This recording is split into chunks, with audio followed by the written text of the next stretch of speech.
Hello guys! Kumusta kayo? Ako eto, medyo napapabayaan na sa kusina. Medyo lumolobo na naman kasi. Hi! Panibagong page, panibagong buhay. Sobrang sakit kasi nung nangyari sa akin last year. Kaya medyo naglaylo din ako sa social media. At kasama na nga doon sa pag-move on ko, ang pagpapalit ng aking page. Eto lang din kasi yung way na alam ko na mag-healed ako. Dun sa sakit na ako lang ang nakakaramdam. Nadulot ng mga tao na akala ko tanggap ako at pamilyang turing sa akin. MMK yarn. Sa mga nakakamiss sa video ko at boses ko, eto na, feeling. Ihahatid ko na nga pala dito yung bunso ko sa sakay ng tricycle papasok sa school. At ganito palang kadilim ay umaalis na siya, 5:30 kasi yung pasok niya. Ayaw niya din kasing nalilate. Ayaw niya kasing mag-sorry I'm late sa harap ng mga classmate niya.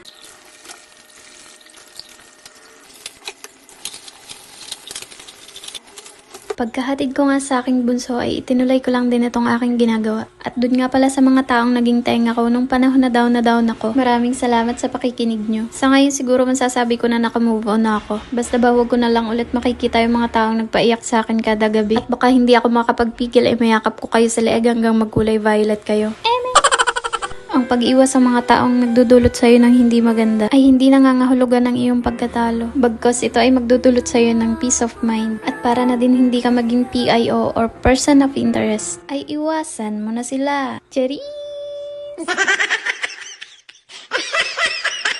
Yung ikaw yung reyna ng tahanan tapos ikaw din yung katulong, ay na. Pero okay lang yan. Kesa naman kumuha si Mr. ng katulong tapos yun pa yung maging reyna. Aray mo, kakak!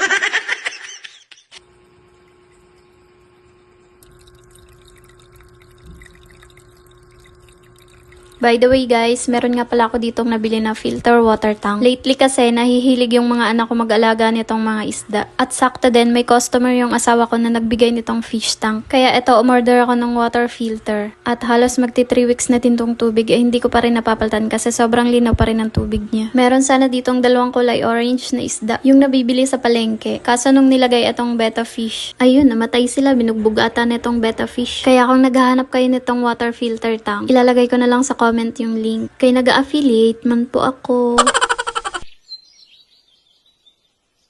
Fast forward, kinahaponan nga ay pumunta na ako dito sa may talipapa malapit sa may samin para bumili ng aming uulamin for dinner.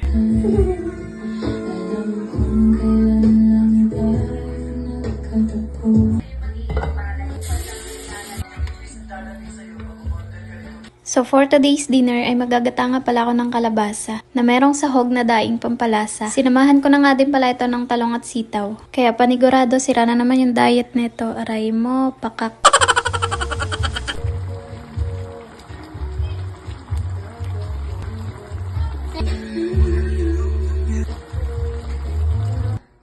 Katok mo na doon, bilis. Bilis! Kuya!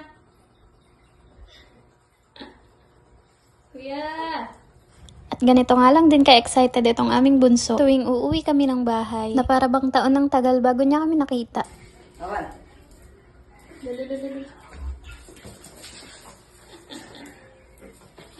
Kain tayo guys, kuha na din kayo ng bahaw dyan yung medyo may tutong.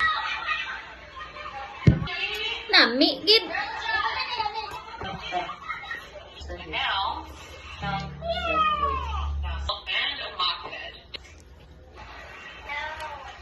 Nakapalasakan na rin, dahil stress mo. Sa prank.